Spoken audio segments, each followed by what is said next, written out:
안녕하세요. 황필구 신부입니다. 네, 건강한 한 주간 되고 계시죠? 지난주 또 이번 주 들어서 제 주위에 코비드 감염됐다고 얘기들이 좀 더 들어오고 있어요. 아마 한국도 이제 마스크 착용 의무가 많이 완화가 된 걸로 알고 있는데 이런 시기에 아무래도 감염률이 조금 올라가긴 합니다. 그래도 대다수는 그렇게 심하게 앓지는 않고 몸살 정도 수준에서 한 일주일 정도면 회복이 되는 것 같아요. 저는 아직까지는 운이 좋게 걸려본 적은 없는데 또 모르죠. 저는 워낙 또 여기저기 잘 다녀서 언제 어떻게 될지 몰라요. 3차 부스터 맞은 게 거의 6개월 다 돼 가는데 4차도 이제 좀 맞아야 할까 봐요. 그래도 백신 접종을 하는 게 코비드에 걸리더라도 훨씬 더 약하게 지나간다고 그러더라고요. 이제 저희 베이사이드 본당 같은 경우는 이제 오는 주일부터 친교실 모임도 다시 재개를 합니다. 미사 후에 이제 커피 한잔하고 베이글빵 먹으면서 얼굴 보고 인사도 나누고 그런 게 참 중요한데 지금까지는 미사 끝나면 그냥 계단 밑에서 아는 사람들끼리만 잠깐 보고 가는 정도였다면 이제 다시 나온 친교도 본격적으로 할 수가 있게 됐습니다. 코로나 바이러스의 완전한 종식이라는 건 어쩌면 불가능할지도 몰라요. 독감처럼 그냥 같이 가야 하는 게 아닌가 하는 생각도 듭니다. 그래서 가장 중요한 건 이제 백신 정기적으로 맞는 거, 그리고 평소에 건강 관리하는 거, 음식 섭취 잘하고 운동 꾸준히 하고. 저는 거의 매일 운동을 해요. 일주일에 7일 체육관 가서 운동하는 걸 목표로 하고 있긴 한데 너무 바쁘고 또 그런 날이 일주일에 하루 이틀은 있더라고요. 그래서 일주일에 한 5일, 6일은 운동 1시간 이상씩은 하는 거예요. 좋아해서 하는 게 아니죠. 건강하고 행복하기 위해서 하는 거예요. 지난주에 영화 Fathers 2에 대해서 잠깐 얘기를 했는데 고통을 피하게 해주세요라는 기도는 의미 없다고 했죠. 그 고통을 견딜 수 있는 힘을 청하라는 거예요. 코비드 안 걸리게 해주세요라는 기도보다는 평소에 스스로 몸 관리하는 데 더 힘을 쓰는 것이 성숙한 신앙인의 자세가 아닌가 하고 저는 생각을 합니다. 여러분들 건강한 신체를 유지하는 것도 중요하고 한편으로는 건강한 마음도 중요해요. 오늘 또 이 강의 들으시면서 여러분들 건강한 영혼을 가꾸는 데에도 조금이나마 보탬이 되도록 하시면 좋겠습니다. 지난주까지 계속해서 토마스 아퀴나스 이야기를 하고 있죠. 교회의 박사, 천사적 박사라고 불리우는 중세 스콜라주의의 1인자, 교회사 또 신학의 역사 2000년 중에 첫 번째 천년에서 성 아우구스티누스를 꼽는다면 두 번째 천년에서는 바로 이 성 토마스 아퀴나스라는 신학자 또 철학자를 꼽아요. 이제 그만큼 당시 사람들을 포함해서 역사적으로 지금까지도 신학에 기여한 부분은 탁월하다라는 거예요. 이런 토마스를 우리가 공부하지 않고 그냥 넘어갈 수가 없죠. 토마스의 일생부터 토마스 신학, 토미즘이라고 하는데 특히 신학대전이라는 당시까지의 모든 철학 이론을 바탕으로 한 신학의 집대성을 살펴보면서 그중에 중요한 일부 정도를 우리가 함께 공부해 오고 있습니다. 지난 시간에는 토마스 아퀴나스의 신존재 증명 5가지 길, 5 증명 방법들 중에 한 가지를 알아봤고 오늘은 그 나머지 4가지를 공부해 보도록 할게요. 살짝 어려울 수 있어요. 철학적인 용어들이나 그런 접근 방식이 여러분들한테는 익숙하지가 않아서 아마 이 뇌에서 오랜 시간 안 쓰고 잠자고 있던 부분을 깨워서 막 돌리는 듯한 그런 느낌을 받으실 수도 있는데 그래도 제가 할 수 있는 최대한 간단하게 풀어서 설명하도록 노력해 보겠습니다. 조금만 집중하시면 분명히 아주 흥미롭게 들으실 수 있을 거예요. 지난주에 우선 이제 얘기했던 첫 번째 증명에 대해서 복습을 해볼게요. 영어로는 뭐라고 한다고 했죠? unmoved mover, 최초의 원동자 혹은 부동의 원동자가 필연적으로 존재하는데 그를 우리는 신이라 한다라는 이론이에요. 세상 만물은 반드시 운동을 한다, 움직이고 있다, 혹은 변화하고 있다. 그런데 운동하고 있는 모든 것은 다른 어떤 것에 의해 운동하게 된다. 그래서 그렇게 움직임을 일으키고 또 움직임을 일으킨 그 이전의 운동 존재로 이제 거슬러 올라가다 보면 분명 최초의 움직임을 제공한 스스로 운동되어지거나 변화하지 않으면서 운동을 일으키고 변화를 만들어낸 어떤 존재, 즉 unmoved mover가 있을 것이다. 그가 바로 신이다. 기억하시죠? 자, 그럼 두 번째 길, 제2 증명으로 넘어가 볼게요. 지난 시간에도 말씀드렸지만 5가지 증명이 크게 보면 전부 뭐 일맥상통하기는 해요. 아주 전혀 다른 각도에서 바라보는 그런 건 아니고 하나의 커다란 그 논증을 가지고 토머스가 여러 다른 방향의 예들을 들어서 풀이한 것이다 라고 봐도 뭐 크게 문제는 없을 것 같아요. 그래서 첫 번째 증명이 이해가 되셨으면 나머지도 그닥 문제는 없을 거라고 생각합니다. 자, 제2 증명은 영어로는 the first cause라고 해요. The first cause, the argument of the first cause. 제1 원인론, 제1 원인론이라고 해요. 신은 최초의 원인, 즉 제1 원인이다. 세상 어떤 것도 스스로가 원인이 될 수 없어요. 그렇죠? 스스로 무에서 유가 나올 수 없단 말이에요. 열매가 있기 전에 꽃이 있었고 꽃이 있기 전에 줄기랑 뿌리, 그 전에 씨앗이 있었고 그 씨앗은 또 열매에서 나왔고 닭이 먼저냐 계란이 먼저냐라는 문제도 있지만 분명히 뭔가가 먼저 있긴 있었단 말이에요. 동식물도 인간도 그렇고 보이지 않는 에너지 같은 것도 그래요. 운동 에너지나 열 에너지도 빛 에너지에서 변형이 된 것이다, 그런 것이다라고 한다면 그 빛은 어디서 왔느냐? 모를 수는 있지만 분명 어디선가는 왔단 말이에요. 스스로 생성된 건 없어요. 그죠? 어떤 존재든 자기보다 앞선 존재, 그러니까 선재했던 무엇인가가 있어야만 하는데 그렇게 원인을 거슬러 올라가면 반드시 최초의 원인, 다른 무엇에도 의지하지 않고 선지하는 그 어떤 것도 없는 최초의 원인, the first cause가 있기 마련인데 우리는 그 존재를 신이라 부른다라는 거예요. 말이 되죠? 제1증명하고 약간 비슷해요. 모든 것은 원인이 있기 마련인데 그 진행을 거꾸로 거슬러 올라가면 필연적으로 맨 처음 원인을 제공한 존재가 있을 것이다 라는 거예요. 그래서 신은 존재하지 않을 수 없다. 됐죠? 그리고 제3증명. 신은 그 자체로 필연적인 존재이다 라고 해요. 무슨 말이냐? 이 우주에 어떤 것들이 있을 수도 있고 있다가 없어질 수도 있어요. 다시 말하면 소멸한다라는 뜻이에요. 생명체들은 죽고 건물들도 언젠가는 무너진단 말이에요. 하지만 모든 것이 다 소멸하는 건 아닐 거예요. 모든 존재는 다 반드시 소멸하게 된다라고 한다면 지금 이 우주의 기원이 100억 년도 더 됐다고 하는데 지금쯤이면 다 소멸하고 없어졌을 충분한 정도의 시간이란 말이에요. 영원히 소멸하지 않는 어떤 존재는 분명히 있다. 그렇지 않고서는 이 세상이란 게 벌써 소멸하고 없었을 것이다. 그 존재가 바로 신이다 라는 거예요. 다시 한번 설명할게요.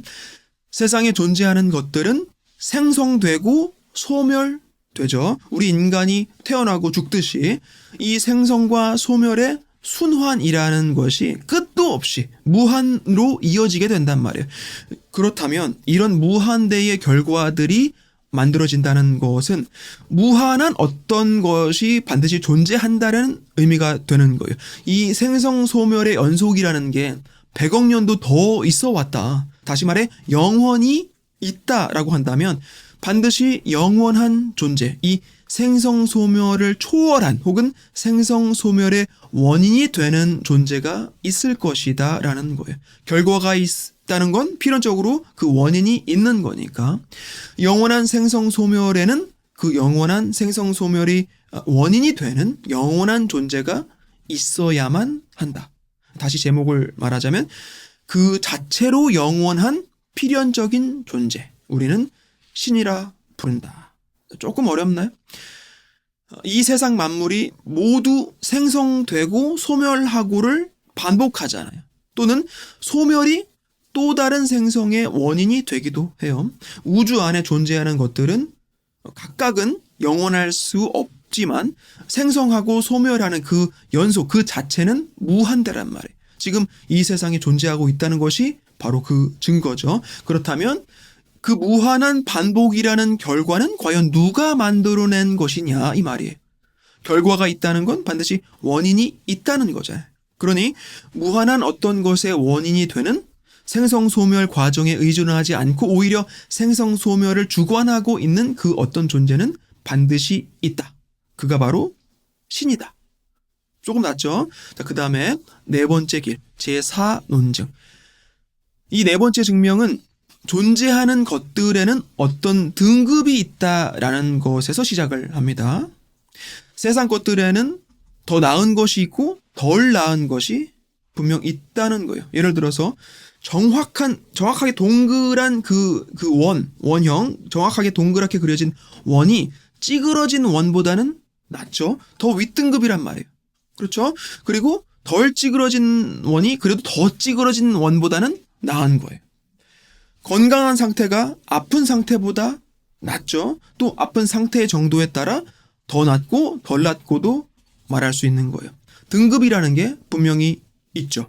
게다가 실체 자체가 다른 어떤 것들보다 위에 있기도 해요. 이를테면 무생물보다는 생명체가 위에 있다고 할 수 있죠. 그리고 미생물보다는 동식물이 윗등급이란 말이에요. 당연히 짐승들보다는 인간이 위에 있죠. 물론 이 이론을 잘못 이해하면 안 돼요.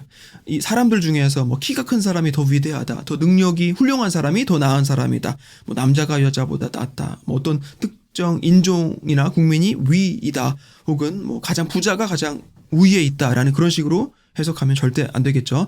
여기서 토마스는 가장 윗 존재는 그 부류에서 원인이 되는 존재라고 해요. 그러니까 나랑 내 친구들이랑 해서 누가 가장 위대하냐라는 건 따질 수 없다라는 거죠. 근데 내가 우리 집에 와보면 우리 아버지 어머니는 나를 있게 한 원인이니까 나보다 위대한 거예요. 그리고 할아버지 할머니가 아버지 어머니를 있게 한 원인이니까 더 위대한 존재들이 되는 거죠. 어디에나 반드시 적용되는 꼭 진리는 아니에요. 그냥 하나의 가정 정도로만의 개념이지만 어쨌든 존재하는 것들에는 등급이라는 게 있다라는 게 포인트예요. 자, 그렇다면 그 더 낮고 덜 낮고 한 기준이라는 건 어쨌든 완벽한 어떤 것이 있다는 얘기잖아요. 완벽한 어떤 기준이 있어야 등급이라는 것도 있을 수 있는 거예요. 맥시멈이라는 게 있고 그보다 못하면 그 아래 등급인 거예요. 완전한 원 모양이라는 기준이 있으니까 덜 완전한 원이라는 개념도 있을 수 있는 거 아니에요. 완벽하게 정확한 원이라는 본래 그게 있고 찌그러진 원들이 그 완전한 원에 개념적으로는 의존을 하는 것이다 라는 거예요. 선함이 있다 혹은 진리가 있다라고 한다면 그 안에도 등급, 그러니까 더 선함 혹은 더 큰 진리가 있을 텐데 이제 그것들은 완전한 선과 완전한 진리에 의존하는 거예요. 이해되세요? 그 완전함에 비교해서 조금 혹은 많이 덜 선함, 또 그보다는 덜 위대한 진리가 되는 거예요. 그래서 그 등급이라는 개념에서 가장 위대한 존재, 모든 덜 나은 존재들의 그 원인이 되는 완벽한 존재가 필연적으로 있어야만 하는데 우리는 그를 신이라 부른다. 이해되시나요? 다시 한번. 세상 존재하는 것들엔 등급 혹은 단계가 있다. 뜨거움이라고 해도 더 뜨겁고 덜 뜨겁고가 있잖아요. 그러니 분명 가장 진실되고 가장 위대하고 가장 고귀한 어떤 존재가 있을 것이다. 방금 불을 예로 들었는데 불이라는 것은 모든 따뜻함의 원인이 되죠. 지금 이 방 안이 따뜻하다라고 한다면 어디엔가는 불이 있는 거예요. 그럼 이 방 안의 온기의 원인은 그 불이 되는 거죠. 그럼 이 방 안의 온기보다 그 불이 더 위대한 어떤 것이 되는 거예요. 그러니 세상 존재하는 모든 것이 존재하게 하는 그 어떤 것이 분명히 있을 것이다. 생명이든 선함이든 진리이든 완벽함이든 그 존재를 우리는 신이라 부른다. 자, 여러분들 우리가 여기까지 와서 포기하면 안 돼요. 너무 머리 아프시면 잠깐 좀 세수하고 오시고 이제 마지막 하나가 남았습니다. 혹시 이해가 안 가시더라도 일단 그냥 넘어가셔도 돼요. 여러분들 잘못이 아니에요. 충분히 쉽게 풀어내지 못하는 제 탓입니다. 제 탓이고 제 탓이고. 자, 그럼 이제 다섯 번째 길, 이제 제5논증 토마스 아퀴나스의 이 마지막 신존재 증명 이론은 세상 만물은 어떤 목적이 있다라는 가정에서 출발을 해요. 목적, 영어로는 the final cause 혹은 end라고 하는데 우리도 우리 삶을 살면서 어디론가 가고 있단 말이에요. 목표가 있고 목적이 있어요. 왜 살고 있는가라는 그 이유가 있다고요. 근데 우리 같이 지성적인 생명체 말고 자연 사물들도 토마스는 상당히 고도의 지성적인 방식으로 움직여지고 있다는 거예요. 하다못해 길에서 발에 채이는 돌에도 존재의 목적은 있다. 생명체가 아닌 것들도 이 우주의 어떤 커다란 법칙 안에 있는 거예요. 근데 이것이 토마스에 의하면 우연일 수가 없다라고 해요. 분명히 계획된 것이다라는 것이죠. 왜냐하면 거기엔 항상 어떤 규칙이 있기 때문에, 변하지 않는 규칙이 있기 때문에, 지성이 있든 없든 역사와 경험을 통해서 알 수 있는 부분이에요. 근데 지성이 없는 사물들이 어떻게 목적을 바라보고 움직일 수 있느냐라는 것이죠. 다른 어떤 존재의 개입 혹은 인도가 없이는 불가능하다라는 거예요. 그러니까 이 세상 모든 것들을 각기 고유한 목적으로 향하도록 하는 그 어떤 지성이 있음이 틀림없다. 그 지성 혹은 지적인 존재를 우리는 신이라 부른다. 다시 설명해 볼게요. 목적론적 논증이라고 해요. 목적론적 논증. 아리스토텔레스의 사원인설. 저번에 그 71강에서 잠깐 설명했었는데 기억하실지 모르겠어요. 이 사원인설 개념에서 토마스가 그 개념을 가져와 가지고 신존재 증명에 쓰는 거예요. 사원인설. 뭐죠? 진료, 형상, 동력, 그리고 목적. material cause, formal cause, efficient cause, 그리고 final cause. 진료, 형상, 동력, 그리고 목적. 예를 들어서 의자가 있다. 그러면 진료는 나무, 형상은 의자 모양, 동력은 목수가 만들었으니까, 목적은 앉는 거, 의자니까 앉는 거겠죠. 목수가 기껏 나무 베어다가 땔감으로 쓰려고 그렇게 힘들게 의자를 만들어 놓은 건 아닐 거 아니에요. 의자에는 누군가가 앉아야죠. 그렇죠? 모든 사물엔 이 사원인이 있다라는 거예요. 특히 토마스가 여기서 집중한 건 목적이 있다는 것이죠. 예를 들어서 도토리 나무에 도토리가 열리는데 다람쥐가 와서 먹을 거 아니에요. 그리고 이 도토리들은 바다 표범이 와서 먹을 일은 없는 거예요. 그러니까 도토리 나무든 도토리든 각기의 목적이 있다 이 말이죠. 지성이 있는 우리 인간들 같으면 뭐 성소를 식별하고 뭐 기도하고 배우고 대화하고 뭐 실패도 하고 깨달으면서 우리 각자의 목적으로 갈 수가 있는데, 지성이 없는 존재들은 분명 그 목적들은 다 있고 또 그대로 또 가더란 말이에요. 근데 그 목적에 스스로 다다르는 게 아니라 다른 어떤 지성의 존재에 의해 가게 된다. 그 고도의 지성을 우리는 신이라 부른다 이 말이에요. 이해되시죠? 지금 계속해서 신존재 증명이라고 이제 표현하고 있고 토마스의 다섯 증명이다라고 하고 있어요. 근데 이미 말씀드렸지만 다섯 길이 원죄예요. 다섯 가지 길. 사실은 신이 존재하는지 아닌지를 증명한다라기보다는 신이 어떤 존재인지를 신약대전을 통해 묘사하고 있다라고 보는 게 더 맞을 것 같아요. 신약대전에서의 그 문체도 보면 그러므로 뭐 그래서 뭐 하느님은 존재하신다 뭐 이렇게 하지 않고 뭐 이러이러한 존재가 필연적으로 있어야 하는데 그를 우리가 신이라 부른다, 혹은 우리 모두가 그를 신으로 이해한다 라는 표현을 쓴단 말이에요.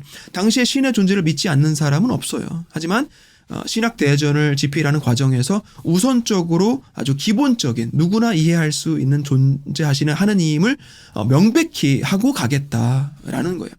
이 강의를 들으시는 분들도 제가 처음에 말씀드렸다시피 신존재 증명은 큰 의미는 없어요. 그렇잖아요. 우리가 말씀을 통해서 또 삶을 통해서 우리 삶을 통해서 전례 안에서 또 이웃 안에서 이미 살아계신 하느님께서 늘 우리와 함께 하신다라는 걸 잘 안단 말이에요. 그래서 토마스 아퀴나스의 신존재 증명 이 다섯 가지 길, 지난 시간 또 오늘 이렇게 해서 잘 이해가 좀 안 가시더라도 아무 문제 없어요.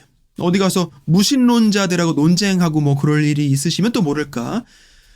근데 무신론자들에게 이렇게 이성적으로 또 논리적으로 아무리 완벽하게 입증을 한다고 해서 그들이 하느님 존재를 믿게 될까요? 그건 또 다른 문제예요. 이미 마음이 굳어져 있는 상태에서는 논리도 그닥 큰 영향을 발휘하지 못해요. 오히려 이때는 감성적인 힘이 나중에 다시 자세하게 설명드릴 텐데 이미 언급만 하는 겁니다. 이 감성이라는 거, 속된 말로 감성이 이성보다 더 잘 먹혀 들어갈 수도 있어요. 무슨 말인지 아시죠? 뭐 성령 세미나 같은 데 가서 뭐 찬양을 하다가 뭔가 훅 오는 것 같은 뭐 그런 느낌이라든지 뭐 환시나 어떤 음성 아니면 뭐 꿈을 통한 체험을 하게 된다든지 아니면 조금 더 현실적으로는 뭐 주변에서 일어나는 일들 혹은 누군가의 어떤 말 한마디가 확 어떤 계시처럼 꽂힌다든지 하는 뭐 그런 뭐 이성이나 철학으로는 절대 설명할 수 없는 그 방법을 통해서도 하나님께서는 당신을 드러내신다라는 것이죠. 실제로 이런 신비로운 일들이 일어납니다. 그래서 이성과 신앙 어느 한쪽의 길만을 이제 고집하는 건 옳지 못하다. 항상 균형과 조화가 중요하다라고 계속 말씀을 드리고 있는데 감성적인 길도 마찬가지예요. 이성적으로 하나님을 만나는 길은 뭔가 좀 오래 걸려요. 생각도 해야 되고 연구도 하고 이해도 해야 하는데 감성적인 하나님 체험은 상대적으로 굉장히 빠르죠. 그리고 훨씬 강렬할 수도 있어요. 근데 자칫 잘못하면 여기에 너무 빠져들 수도 있죠. 조금 위험한 요소이기도 해요. 이 하나의 길만을 유일한 길이다라고 믿게 되는 거예요. 뭔가 타오르는 듯한 막 뜨거운 그런 느낌, 그 느낌이라는 것에만 사로잡혀 버리게 되면 이제 그것 또한 올바른 가톨릭 신앙은 아닌 거예요. 다시 한번 균형과 조화, 신앙과 이성이 조화로워야 하듯이 감성을 통한 우리 신앙생활도 분명 중요하지만 균형 있게 그 어딘가에서 그 역할을 할 수 있도록 해야 한다라고 말씀드리고 싶어요. 신앙에 있어서 이 감정이란 것만을 너무 중요시하게 된 것이 어떻게 마틴 루터의 개신교 개혁까지 이어지는지 나중에 또 차근차근 설명을 하도록 하겠습니다. 자, 그래서 신학대전에서 토마스는 신학이 과연 학문인가라는 문제를 시작으로 신은 존재하는가, 신은 어떤 존재인가, 그리고 신의 우주 창조에 대해서 특히 인간이라는 피조물에 대한 탐구로 이어가요. 우선 신은 과연 존재하는가, 그렇다면 신은 어떤 존재인가라는 그 질문. 사실 인류 진화 단계가 어느 정도의 그 지능을 갖추게 된 때부터 지금까지도 계속 되어 오고 있는 어떤 가장 근본적이면서도 가장 어려운 문제일 거예요. 구약에서 보면 모세도 하나님께 묻잖아요. 당신 누구십니까? 당신을 무엇라 불러야 합니까? 이름을 묻는다는 건 존재를 묻는 것이죠. 그때 하나님께서 계시하신 당신 이름이 사실 하나님을 가장 존재론적으로 잘 드러낸다고 볼 수 있어요. 뭐라고 하셨죠? 기억하시죠? 에고 숨 꾸이 숨 I am who am. 나는 나다. 혹은 나는 있는 나다 라고 하셨어요. 에고 숨 꾸이 숨 I am who am. 뭐 말장난하는 것처럼 들릴 수도 있지만 이 am이라는 게 비동사잖아요. 비동사는 상태를 표현하기도 하고 존재한다 혹은 있다라는 뜻이기도 해요. I am hungry 라고 하면 나는 배고프다라는 상태이고 I am here 라고 하면 나는 여기에 있다라는 말이잖아요. 그러니까 I am who am. 나는 있는 나다. 나는 존재하는 나이다 라는 말씀이에요. 신의 본질이 뭐냐, 신은 뭐냐라고 했을 때 신한테 있어서는 본질과 존재가 같은 개념이에요. 좀 어렵죠? 신은 존재 그 자체란 말이에요. 신은 존재하는가? 그렇다면 신의 본질은 무엇인가? 라고 두 가지 질문을 할 수 있는데 답은 한 가지가 되는 거예요. 신은 존재하는 분이시다. 존재 그 자체.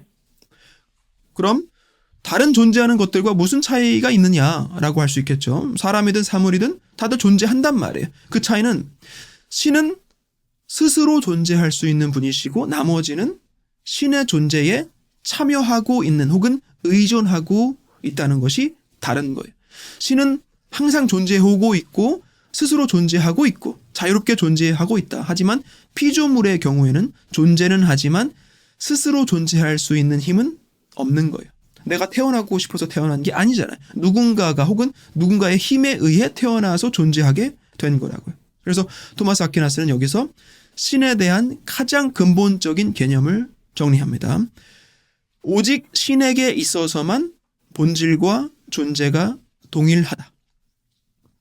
피조물은 존재와 본질이 구별되는 거예요. 내가 존재한다라는 단순한 사실이 내 존재의 본질을 온전하게 다 정의하지는 못해요. 하지만 신의 경우에는 존재한다라는 것 그 자체가 신의 본질을 설명한다라는 것이죠. 이해가 조금 되시나요? 아직 어렵습니까?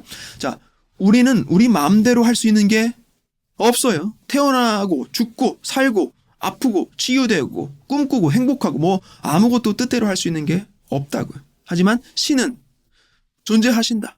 모세에게 당신의 이름을 밝히시면서 말씀하셨죠. 나는 있는 나다. 스스로 존재할 수 있는, 그러니까 모든 것을 다 하실 수 있는 유일한 존재가 바로 신이다 이 말이에요. 그리고 피조물은 그 신의 존재에 참여한다 혹은 의존한다. 자, 가장 근본적인 이 개념을 가지고 토마스 아퀴나스는 신학대전에서 신, 창조, 피조물, 특히 인간에 대해서 논하고 있는 거예요. 이 나는 있는 나다라는 이 개념만 이해하면 나머지는 훨씬 수월해져요. 그럼 창조는 뭡니까? 창조. 세상 만물이 어디서 온 거예요? 사물의 존재가 어떻게 출현을 했냐고요. 원인이 없이 결과가 있을 수 없죠. 지금 존재하는 어떤 것은 반드시 그 원인이, 그러니까 다른 존재의 활동을 근거로 하고 있단 말이에요. 그리고 그 다른 존재는 자기가 가진 능력에서 벗어나는 결과를 만들어낼 수는 없어요. 내가 갖고 있지 않은 어떤 걸 누군가에게 줄 수는 없다. 그러니까 스스로 존재할 수 있는 그 신만이 세상을 존재할 수 있도록 했다라는 게 되는 거예요. 말이 되죠? 스스로 존재할 수 있는 신이 세상을 존재할 수 있게 했다. 신이 우주를 창조했다. 그럴 능력이 있는 유일한 존재는 신밖에 없다. 그래서 우리 같은 그 피조물의 존재는 전능하시고 전지하시고 전선하신, 그러니까 모든 능력을 가지시고 모든 걸 아시고 온전히 선하신 하느님의 존재에 의존할 수밖에 없다는 얘기예요. 다시 말해서 우리는 하느님의 능력 덕분에 아무것도 없는 무의 상태에서 그 우리를 창조하셨기 때문에 지금 우리가 이렇게 존재할 수 있는 것이고, 만약 하느님께서 의도적으로 그러지 않으시겠지만 어떤 그 끈을 놓으신다면 우리는 언제든 소멸될 수 있다라는 거예요. 아시겠죠? 근데 여기서 신이 왜 세상을 창조했는가라는 질문도 할 수가 있어요. 이걸 이제 플라토니즘의 이데아 사상에서는 신의 존재와 그 창조에 대해서 어떤 필연적인 유출 이론을 주장합니다. 그냥 이 세상과 이데아가 이분법적으로 존재하는 것이 그 모든 존재의 기본 개념인 거예요. 신이 인간을 창조한 것도 그냥 무슨 목적이 있는 게 아니라 필연적으로 그런 현상인 것이다. 필연적인 현상에 불과하다라는 것이죠. 그런데 토마스 아퀴나스는 신의 창조에 대해서는 반드시 목적이 있고 그분의 자유의지로 인해 활동한 것이다 라고 해요. 하나님이 어쩔 수 없이 창조하신 게 아니라 자유로운 의지로 창조하셨다는 거예요. 내가 어떤 능력이 있는데 그걸 쓰느냐 마느냐는 내 자유란 말이에요. 그래서 하나님도 세상을 창조하신 것이 어떤 필연에 의해서가 아닌 자유의지에 의한 것이다 라는 거예요. 성경에서는 그걸 사랑이라고 하죠.